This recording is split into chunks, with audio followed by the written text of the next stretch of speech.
Everyone, welcome to Nita சமையல். நிதா சமையல்ல நான் வந்து குக்கும்பர் தீம்டு லஞ்சோட நான் வந்திருக்கேங்க. என்னென்ன சமைச்சிருக்கேன்னு பார்க்கலாமா? ஃபர்ஸ்ட் எடுத்தோடனே ஹெல்தியான குக்கும்பர் சாலட் ரெடி பண்ணியிருக்கேன். நல்ல வந்து குக்கும்பர் வந்து அழகாக கட் பண்ணி டிசைனாக கட் பண்ணியிருக்கேன். அதோட வந்து நம்மளுக்கு ஆனியன், டொமேட்டோ, அதுக்கப்புறம் கார்னும் வேக வச்சு போட்டு சாட் மசாலா ஆட் பண்ணி சூப்பரான ஒரு ஹெல்தி சாலட் இருக்கு.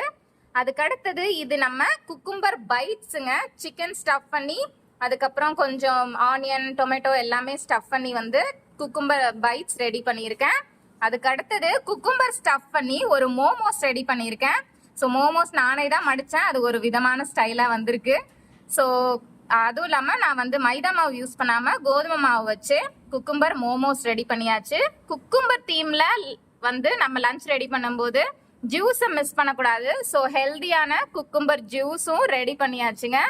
அதுக்கு அடுத்தது ஸ்வீட் வேணும் இல்லையா, அதனால குக்கும்பர்ல ஒரு கீர் ரெடி பண்ணியிருக்கேன். அதாவது நம்ம ஊர் ஸ்டைல்ல குக்கும்பர் போட்டு ஒரு பாயாசம் ரெடி பண்ணியாச்சு.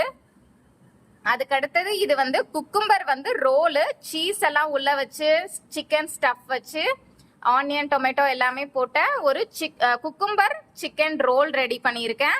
அதுக்கப்புறம் நம்மளுக்கு மெயின் கோர்ஸ் வேணும் இல்லையா, ஸோ மெயின் கோர்ஸ்க்கு வந்து குக்கும்பர் ஸ்டஃப் பண்ண பராத்தா ரெடி பண்ணியிருக்கேன். இது ரொம்பவே கஷ்டமா இருந்துச்சுங்க. உள்ள ஸ்டஃப் வச்சு தேய்க்கிறதுக்குள்ள எல்லாம் பிஞ்சுக்கிட்டு வெளில வந்தது.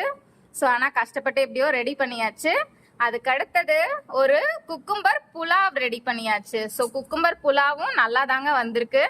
வந்து நம்ம பீஸ் புலாவ் பண்ற மாதிரியே நல்லாவே உதிரி உதிரியாவே வந்திருக்கு. நீங்களும் கண்டிப்பா ட்ரை பண்ணி பாருங்க. ஸோ நம்ம குக்கும்பர் தீமை வச்சு வெயிலுக்காக சம்மர் ஸ்பெஷலாக சூப்பரான ஒரு ஐட்டம் பண்ணியிருக்கோம். தீம்டு லஞ்ச் ரெடி பண்ணியிருக்கோம். இதே மாதிரி நிறைய வீடியோஸ் பார்க்க எங்கள் பேஜை மறக்காமல் ஃபாலோ பண்ணிக்கோங்க. தேங்க்யூ ஃபார் வாட்சிங்.